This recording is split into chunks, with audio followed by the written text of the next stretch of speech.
आज स्वर्गीय पायलट साहब की मूर्ति का अनावरण के कार्यक्रम में आए हो, मैं आप सबका अभिनंदन करता हूं, धन्यवाद करना चाहता हूं कि आज इस खूबसूरत मूर्ति का हम सब ने मिलकर अनावरण किया। खटाना जी क्या है, बहुत जल्दी घबरा जाते हैं, सही बोल रहा हूं ना मैं? तो मैंने कहा खटाना जी शांति रखो और डरो मत। उन्होंने कहा साहब बारिश हो गई, पानी पड़ गया, देरी हो रही है। तो मैंने कहा आप चिंता मत करो। फिर उन्होंने कहा साहब वो बीजेपी वाले कोई यात्रा निकाल रहे हैं, कोई मीटिंग कर रहे हैं, कोई हाथी पे आ रहा है, कोई घोड़े पे आ रहा है। और हकीकत तो यह है कि इस मूर्ति के कार्यक्रम को बहुत समय से उन्होंने मुझसे टाइम मांगा था, लेकिन कुछ परिस्थिति ऐसी रही कि कार्यक्रम नहीं कर पाए। लेकिन फिर वो एक, आप जानते हो पुराने खटाना जी को मैं भी बहुत दिनों से देख रहा हूं, तो बहुत टेंशन, मन में विचलन, ये हो जाएगा वो हो जाएगा, परिवर्तन यात्रा आ रही है, फलानी पार्टी आ रही है, ये हो रहा है वो हो रहा है। तो मैंने कहा सुनो खटाना जी, 100 सुनार की और 1 लोहार की। मैंने कहा आप चिंता मत करो, हम सब लोग आएंगे। और ये पुराना बहुत लंबे समय का कार्यक्रम होना था, लेकिन हर चीज का समय होता है। और ये संयोग की बात है कि कल एक जनसभा प्रियंका जी ने करी टोंक में। अब आप जानते हो मैं टोंक जिले से, टोंक का विधायक हूं, लेकिन ये मैं कैसे भूल सकता हूं कि मैं सबसे पहले दौसा का सांसद था। तो कुछ संयोग ऐसा बैठा कि जैसे ही हमारी टोंक की सभा कल खत्म हुई, हमारा आज 11 तारीख का प्रोग्राम था। तो मैं धन्यवाद देना चाहता हूं उन सब लोगों का जिन्होंने इस मूर्ति का निर्माण करने में, इस कार्यक्रम को कामयाब बनाने में एक दूसरे का सहयोग किया। और आप सब जानते हो चुनाव ज्यादा दूर नहीं है। अभी खटाना जी याद दिला रहे थे 1986 में, मुझे अच्छी तरह याद है, मैं छोटा था उस समय, मेरे ख्याल 8-10 साल का होऊंगा। उस समय पायलट साहब ने इस कॉलेज का जब शिलान्यास किया था, तो टाइम था सुबह का 11-12 बजे का। हम पहुंचे रात के 1 बजे यहाँ पे। उन दिनों सड़कें छोटी थी, एम्बेसडर गाड़ी थी, डीजल की थी, बार बार गर्म हो जाती थी, रुकना पड़ता था। और साथ में आए थे उस समय सांसद थे अमिताभ बच्चन जी। मुझे जब इन्होंने कहा तो एकदम से याद आया कि हम अलवर होते हुए बांदीकुई पहुंचे, लेकिन रास्ते में बहुत जगह रुकते हुए आए और 8-10 घंटे देरी से आए। और उस समय भी लोगों के अंदर बहुत उत्साह था, बहुत जोश था। अब ये देखो खटाना जी, आपकी किस्मत ही ऐसी है, आज बिना अमिताभ बच्चन जी के भी मामला जमा हुआ है ठीक ठाक। क्यों भाई? और ये बात भी सही है कि शिलान्यास पायलट साहब ने किया था, लेकिन आज उनकी मूर्ति का जहां भी होंगे वो देख रहे होंगे कि हम सब ने मिलकर उनका मान सम्मान किया है। और इस मूर्ति की प्रेरणा आने वाली पीढ़ियां हमसे आपसे लेती रहेंगी। ये 36 कौम के लोगों के लिए, समाज के लोगों के लिए, जिले के लिए, जो जो बच्चे यहां पढ़ेंगे उन सब के लिए एक प्रेरणा का स्रोत रहेगा। अब क्योंकि 2.5-3 महीने बाद चुनाव है और मेरे ख्याल 1 महीने में आचार संहिता लग जाएगी। विधानसभा के चुनाव होंगे प्रदेश में, मध्य प्रदेश में है, छत्तीसगढ़ में है, तेलंगाना में है, मिजोरम में है। और आप सब लोगों को निर्णय करना है कि किन लोगों को चुनकर हमने विधानसभा में भेजना है।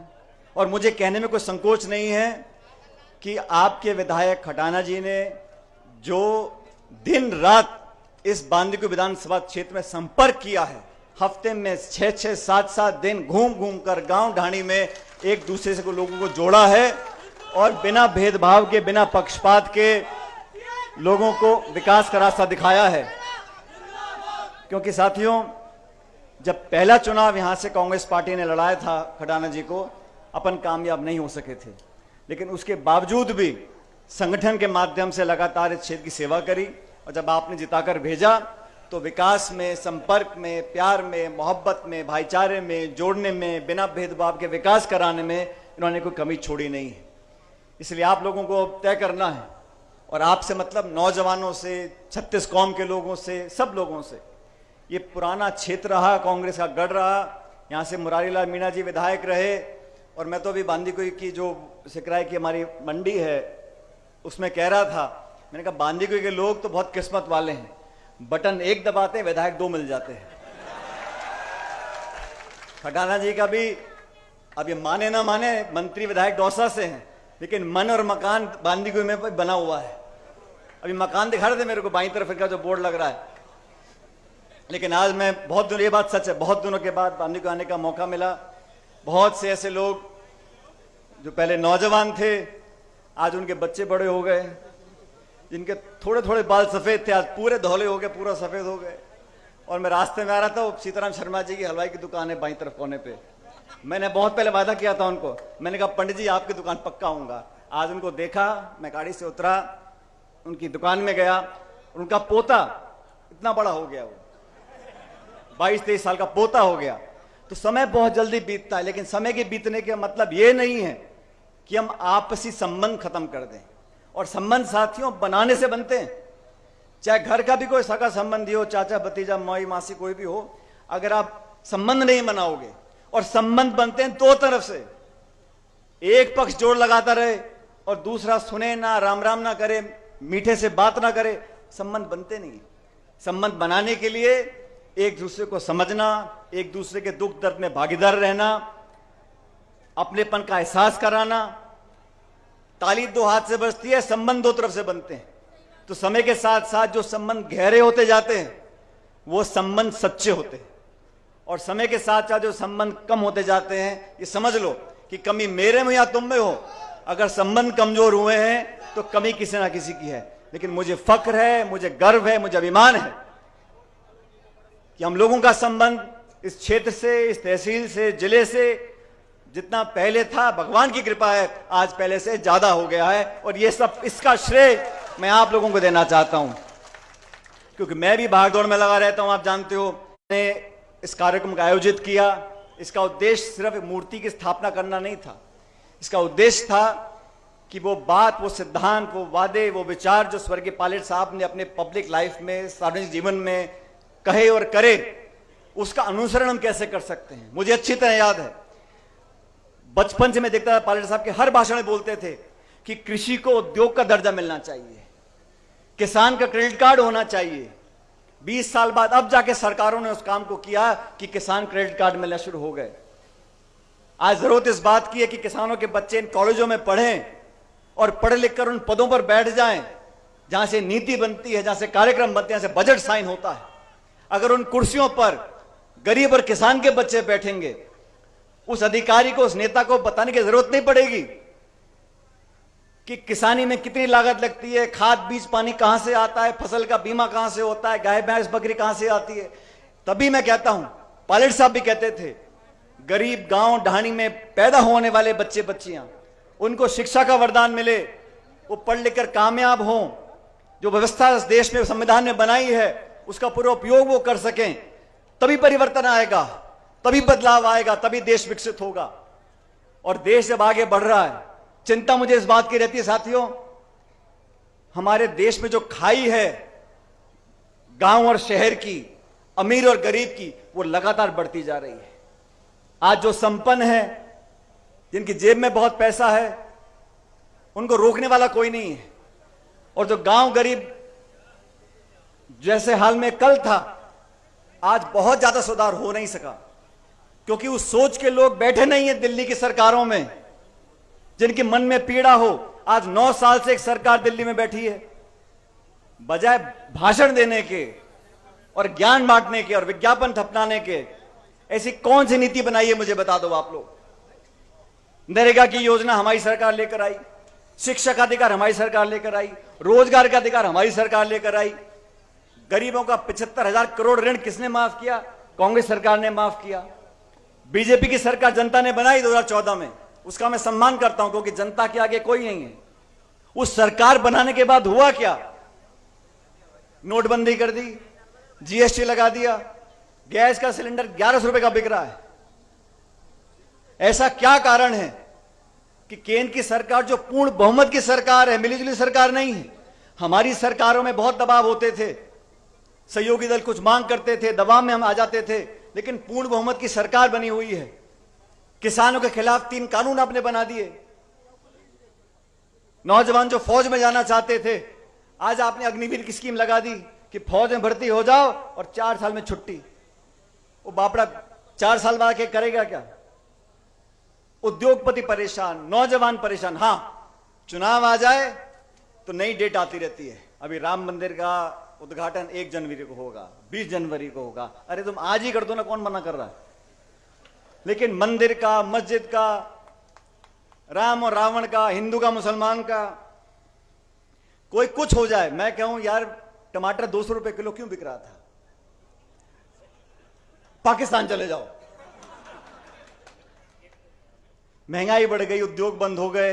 इस देश में जो हमारी बड़ी बड़ी संपत्तियां थीं, रेल, तेल, बड़े उद्योग, हवाई अड्डे, कारखाने, बिजली घर, वो सब औने पौने भाव में लोगों को बेच बाच दिए। और हमको पता यूं नहीं पड़ता कि मीडिया में छपता ही नहीं। जो खबर नहीं छपानी होती वो नहीं छपती। लेकिन हिंदुस्तान का नाम बदल रहा है, भारत रखेंगे, इंडिया रखेंगे। अरे भाई, पहले से दोनों नाम हैं, तुमने क्या आविष्कार कर दिया? ये जो सोच है लोगों का ध्यान भटकाने की, मैं नौजवान साथियों से बोलना चाहता हूं, हम में कुछ कमी, आप हमें आके बोलो, कोई दिक्कत नहीं। लेकिन ये जो देश को लूट रहे हैं, इनको तो समझ लो। पहले खरबों रुपया विदेश चला गया। क्या भाषण दिए थे? सरकार बनाने के बाद पूरा कालाधन वापस आ जाएगा हिंदुस्तान में। कितना कालाधन वापस आया? जो अवैध बांग्लादेशी देश में घुस गए हैं उनको हम बाहर निकाल देंगे। कितने निकाल दिए आपने? ये झूठ और पाखंड की राजनीति ये जनता समझती है, और इसका परिणाम हमने कल देखा। ये बड़े बड़े रथ पर परिवर्तन यात्रा निकालने आए थे कल दौसा में। मुरारी जी, कितने लोग थे दौसा में? क्यों भाई?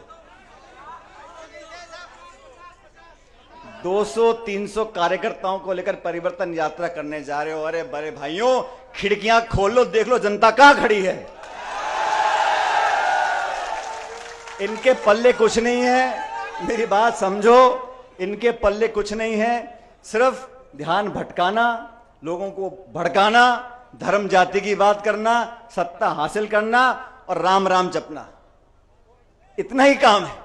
सब लोगों से सचेत रहना हमें बहुत जरूरी है, क्योंकि अब क्या, दुकान बहुत खुल गई। अभी चुनाव से पहले मैं देखूं, नई नई पार्टी बन रही है, नए नए नेता आ रहे हैं। अरे न अरे, अब आजकल और दिक्कत क्या हो गया, देखो, कोई बुरा मत माने, इस लोकतंत्र में सबको आजादी है टिकट मांगने की, चुनाव लड़ने की, और मैं समझता हूं इसमें कोई गलत बात नहीं है। लेकिन कुछ तो सोच लो, जिसकी 1.5 बीघा जमीन बिक गई, उसने खरीदी 2 स्कॉर्पियो, 4 झंडे और चल दिल्ली, चल जयपुर। इसमें कोई बुरी बात नहीं है, वहां तक तो ठीक है। लेकिन जब बाद में निर्णय हो जाए और जो सबसे मजबूत उम्मीदवार हो, चाहे वो किसी पार्टी का भी हो, मैं तो अपनी पार्टी की बात कर सकता हूं, तो फिर सबको मिलकर समर्थन करना चाहिए। ये नहीं है कोई चील में चला गया, कोई गाड़ी में, कोई घोड़े में, कोई बोतल में, कोई हाथी में, कोई केकड़े में, ऐसे नहीं चलता। आप अगर विचारधारा से जुड़े हो तो आपको दिखाना पड़ेगा। और इसीलिए मैं कहता हूं, आप सब लोगों को, ये क्षेत्र बड़ा हो गया, पहले आबादी कम थी, अब 2 लाख 2.5 लाख लोग हर विधानसभा क्षेत्र में रहते हैं। अगर कोई ये गलतफहमी पाल ले कि मैं तो फलाने गोत्र का हूं, फलाने जाति का, मैं तो चुनाव जीत जाऊंगा, संभव नहीं है। जब तक सबका मन नहीं जीतोगे, और काम से दिखाना पड़ेगा आपको कि आपके जहन में पक्षपात नहीं है। आपको जिसने वोट नहीं भी दिया, उसका भी सेवक बनकर आप काम करोगे, तभी लोगों के मन में बसते हो। पर नेता तो बहुत हुए, मंत्री बहुत हुए, मुख्यमंत्री बहुत हुए, लेकिन नेता वो बनता है जो लोगों के दिल में राज कर सकता है, और लोगों के दिमाग में, लोगों के दिल में, लोगों के जहन में एक छाप छोड़ने के लिए बहुत मेहनत करनी पड़ती है, बहुत त्याग तपस्या करनी पड़ती है। और मैं शुरू में कहा था, अपनेपन का एहसास कराना पड़ता है। मुझे पूरा विश्वास है आप सब लोग, अभी वेद प्रकाश जी भाषण दे रहे थे, और वेद प्रकाश जी का क्या है, ये जो बोलते हैं तो बहुत आगे का सोच के बोलते हैं। लेकिन मैं ये जानता हूं कि जिन लोगों को जनता ने चुनकर भेजा, उन सब ने मेहनत से काम करा है। और खटाना जी ने बांदी कुई के विकास में, ये इस बात को आप भी जानते हो, जितना पहले नहीं हो सका था उससे ज्यादा काम इस बांदी कुई में करा के दिखाया है। इसलिए अब आप सब लोगों से मैं निवेदन कर रहा हूं, 2-1 महीने का समय रह गया, अब मैं खटाना जी को बोल दूं कि टेंशन मत करो। बोल सकता हूं क्या? आप सब के सब दोनों हाथ खड़े करके बताओ कि बोलो टेंशन करने का नहीं है। खटाना जी अभी टेंशन करने का नहीं है, खुल के काम करो 2 महीने और फिर जनता जिता के कांग्रेस पार्टी को भेजेगी यहां से। मैं आप सब लोगों का धन्यवाद करना चाहता हूं।